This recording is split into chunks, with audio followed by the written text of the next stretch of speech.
दोस्तों जब राज ने ऐन मौके पर शिलोंग आने से मना कर दिया तो सोनम तिलमिला गई थी। उसके और राज के बीच बहस भी हुई, लेकिन तब राज ने सोनम को समझाया कि अगर मैं यहाँ से निकला तो 50 सवाल होंगे, तुम परेशान मत हो, मैं यहीं रहकर सब कुछ मैनेज कर लूंगा। नमस्कार दोस्तों, सोनम, राजा और राज, इन तीन किरदारों के बीच की एक कहानी अब धीरे धीरे सुलझ रही है, तो बहुत सारी बातें भी साफ हो रही हैं।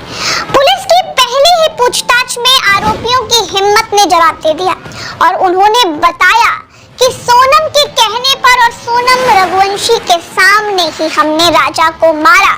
पहला वार विशाल ने किया, मार डालो इसे। दोस्तों ये सिर्फ 3 शब्द नहीं है, बल्कि ये आघात है पति पत्नी के रिश्ते पर, ये चोट है उस विश्वास पर जिसकी नींव पर रिश्तों की इमारत बनती है।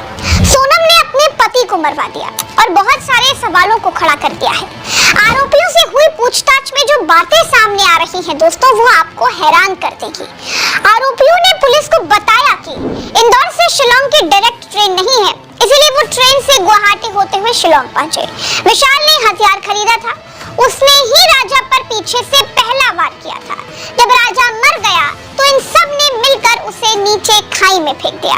इसी कबूलनामे के साथ सोनम बेपर्दा हो गई, उसकी सारी कहानियां झूठी निकल गई। आरोपियों ने जिस हथियार डाव यानी कि छोटी कुल्हाड़ी से राजा को मारा था, वो गुवाहाटी में ऑनलाइन मंगवाई गई थी। ये सारे आरोपी शिलोंग में सोनम राजा के होम स्टे से 1 किलोमीटर दूर एक होटल में ठहरे हुए थे। इन सब के नंबर सोनम के पास थे।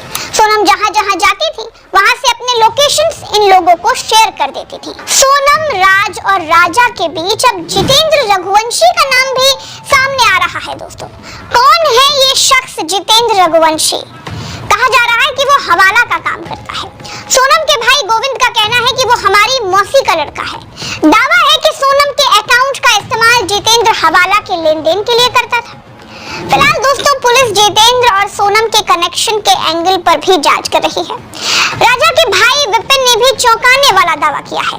विपिन का कहना है कि हमारे कॉमन रिश्तेदारों का कहना है कि सोनम ने अपने परिवार से कहा था कि चाहे जो हो जाए वो शादी अपनी मर्जी से ही करेगी।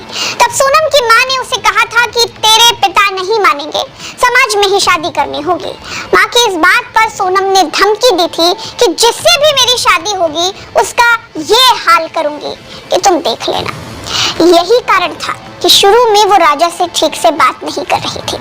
सोनम की मां को उसके बारे में सब कुछ पता था, लेकिन उन्होंने छिपा लिया और उस पर शादी का दबाव लगातार बनाते रहे, जिसका अंजाम राजा की हत्या के रूप में सामने आया है। क्या सोनम की मां को अपनी बेटी के नेचर के बारे में पहले से ही सब कुछ पता था? क्या सोनम के घर वाले राज और सोनम के अफेयर के बारे में सब कुछ जानते थे? राजा के परिवार वालों का कहना है कि सोनम के पिता ने तंत्र साधना भी की है और इसी बीच सोनम और राजा की शादी करवाने वाले पंडित अजय दुबे ने सबको हैरान कर दिया है।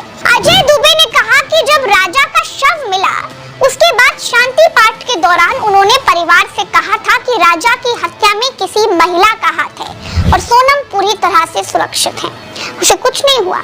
अजय दुबे का ये भी दावा है कि सोनम का मंगल उच्च है, इसलिए जिससे भी उसकी शादी होगी उसकी हानि होना तय है। राजा की हानि हो चुकी है और अगर सोनम भविष्य में किसी और से शादी करती हैं तो वहाँ भी ऐसा ही परिणाम होगा। अब दोस्तों पूछताछ चल रही है और ये भी तय है कि अभी और भी कई खुलासे होने बाकी हैं, लेकिन उससे पहले अभी जो खुलासे हुए हैं वो और भी हैरान करने वाले हैं। दरअसल राजा की हत्या 22 मई को ही होनी थी, क्योंकि सोनम और राज का प्लान था सोनम राजा के साथ पहाड़ियों पर जाएगी, सेल्फी लेने के दौरान सोनम राजा को धक्का दे देगी और राजा खाई में गिर जाएगा और उसकी मौत हो जाएगी। लेकिन दोस्तों 22 मई को पहाड़ियों पर मौसम कुछ खराब था, हल्की बारिश हो रही थी और अंधेरा भी होने लगा था, इसके लिए सोनम को ये प्लान कैंसिल करना पड़ा। सोनम और राजा चेरापूंजी के सोहरा इलाके में पहुंचे। यहाँ एक होटल है मनहा। दोनों ने यहाँ पर एक रूम बुक करने की कोशिश की, लेकिन कोई भी कमरा खाली नहीं था, लिहाजा दोनों को रूम नहीं मिला।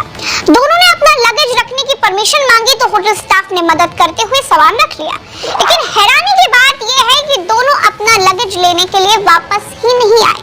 इस होटल के स्टाफ ने बताया कि कपल में जो महिला थी उनका मूड बहुत खराब लग रहा था। जाहिर है कि पहले प्लान के फेल होने से सोनम बहुत गुस्से में होंगी। इसके बाद दोनों शिपारा होमस्टे में ठहरते हैं। आमतौर पर जब कोई हनीमून पर जाता है तो वो सुबह जल्दी